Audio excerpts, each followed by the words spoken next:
Hello friends, welcome to சமையல் room. இன்றைக்கி வந்து மீன் குழம்பு மாதிரியே இருக்கும். ஆனால் வந்து நம்ம மீன் போடாமல் புளிக்குழம்பு செய்ய போகிறோம். ஆனால் வந்து அந்த மாதிரி மீன் குழம்பு டேஸ்ட்டில் இருக்கும். இது எப்படி செய்யலாம் பார்க்கலாம் வாங்க. அதுக்கு வந்து நம்ம ஒரு மசாலா அரைச்சிக்கலாம். அந்த மசாலா வந்து தேங்காய், சின்ன வெங்காயம், 1/4 டீஸ்பூன் மிளகு, 1/4 டீஸ்பூன் வந்து சீரகம், இந்த 4ஐயும் சேர்த்து நல்லா நைஸாக தண்ணி ஊற்றி அரைச்சி எடுத்துகிட்டு வந்துடலாம். இந்த குழம்பு வந்து நான் சொல்கிற மாதிரி செஞ்சு பாருங்கள். ரொம்ப வந்து மீன் குழம்பு டேஸ்ட்டு, மீன் குழம்பு வாசனை அப்படியே இருக்கும். இப்போ வந்து ஒரு பாத்திரத்தில் நல்லெண்ணெய் சேர்த்துக்கலாம். இந்த குழம்புக்கு வந்து நல்லெண்ணெய் சேர்த்துக்கிட்டால் ரொம்ப அந்த வாசனை நல்லாயிருக்கும். அடுத்ததாக வந்து வெந்தயம் வந்து ஒரு 1/2 டீஸ்பூன் சேர்த்துக்கலாம். வெந்தயம் சேர்த்ததுக்கப்புறம் கடுகு ஒரு 1/2 டீஸ்பூன் சேர்த்துடலாம். நான் இப்போ வந்து கடுகு ஒரு 1/2 டீஸ்பூன் சேர்க்குறேன். இந்த குழம்புக்கு நான் வந்து கத்திரிக்காய் சேர்த்து செய்ய போகிறேன். இப்போ அடுத்ததாக வந்து சின்ன வெங்காயம் நல்லா வந்து ஒரு 20 சின்ன வெங்காயம் பொடியாக நறுக்கி அது கூட சேர்த்துடலாம். அடுத்தது கருவேப்பிலை, ஒரே பச்சை மிளகா, அதையும் சேர்த்துடலாம். சேர்த்துட்டு நல்லா வந்து பொரிய விட்டு நல்லா வதக்கி விட்டுடலாம். இதுக்கு வந்து சின்ன வெங்காயம் கண்டிப்பாக போடணும், நல்லெண்ணெய் கண்டிப்பாக போடணும். இதெல்லாம் சேர்த்தாக்க அப்படியே மீன் குழம்பு வாசனை அப்படியே இருக்கும்.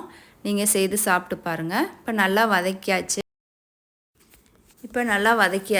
அடுத்ததாக வந்து ஒரே பச்சை மிளகா, 2 காஞ்ச மிளகா, அதை வந்து நம்ம கிள்ளி இது கூட சேர்த்துடலாம். சேர்த்துட்டு ஒரு 10 பல் வந்து பூண்டு இது கூட சேர்த்துடலாம். அதையும் போட்டு நல்லா வதக்கிடலாம். அடுத்ததாக வந்து நான் சின்ன சைஸு 2 தக்காளி எடுத்து வச்சுருக்கேன். அதையும் இது கூட சேர்த்து நல்லா வதக்கி விட்டுடலாம். உப்பு சேர்த்துடலாம். உப்பு சேர்த்துட்டு நல்லா வந்து குலைவாக வந்து எண்ணெய் பிரிஞ்சு வர வரைக்கும் நல்லா வதக்கிடலாம். ஒரு 1/4 டீஸ்பூன் மஞ்சத்தூள் இது கூட சேர்த்துக்கிறேன். உங்களுக்கு காரம் எவ்வளோ தேவையோ அந்த அளவுக்கு நீங்கள் தனி மிளகாய்த்தூள் சேர்த்துக்கோங்க. இப்போ மிளகாத்தூள் சேர்த்தாச்சு. உங்களுக்கு எவ்வளோ காரம் தேவையோ அந்த அளவுக்கு சேர்த்துக்கோங்க. அடுத்தது தனியா பொடி, மல்லித்தூள் சேர்த்துடலாம். மல்லித்தூள் வந்து 3 டீஸ்பூன் சேர்த்துருக்கேன். மிளகாத்தூள் 2 டீஸ்பூன் சேர்த்துருக்கேன். சேர்த்துட்டு நல்லா வதக்கி விட்ருங்க. இப்போ நான் வந்து இது நல்லா வதங்கினதுக்கப்புறம் கத்திரிக்காய் சேர்க்க போகிறேன் நான். அது இல்லாமல் புளி வந்து ஒரு பெரிய எலும்பிச்சை சைஸு அளவு வந்து புளியை எடுத்து ஊற வச்சுருங்க. இப்போ நான் கத்திரிக்காய் சேர்த்துட்டேன். கத்திரிக்காய் வந்து நல்லா இதுலேயே வெந்து எண்ணெய் தெளிஞ்சு மேலே வரணும். அது வரைக்கும் நல்லா சிம்மில் வச்சு மூடி போட்டு வேக வச்சுக்கோங்க.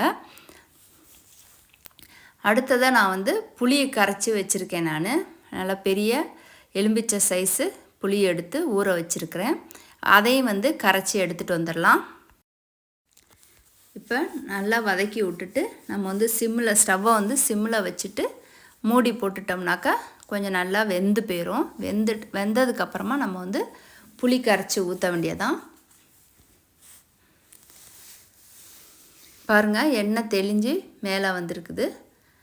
திருப்பி நல்லா வதக்கி விட்டுட்டு நம்ம கரைச்சி வச்ச புளியை இது கூட சேர்த்துடலாம்.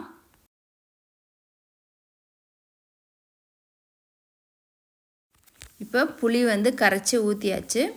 ஊற்றினதுக்கப்புறமா இப்போ தண்ணி சேர்த்துடலாம். உங்களுக்கு எவ்வளோ தண்ணி தேவையோ அந்த அளவுக்கு வந்து தண்ணி இது கூட சேர்த்துருங்க. குழம்பு எவ்வளோ தேவையோ இப்போ வந்து நல்லா கொதிக்க விடணும்.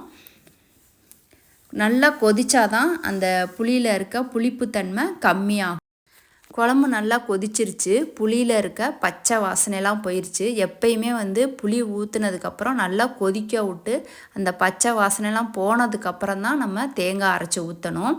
நீங்கள் மீன் போட போகிறீங்கன்னா இப்போ தேங்காய் அரைச்சி ஊற்றுனதுக்கப்புறமா குழம்பு நல்லா கொதிக்கும் பார்த்தீங்களா, அப்போ வந்து நீங்கள் என்ன மீன் வச்சுருக்கீங்களோ அது கூட சேர்த்துருங்க அடுத்ததாக.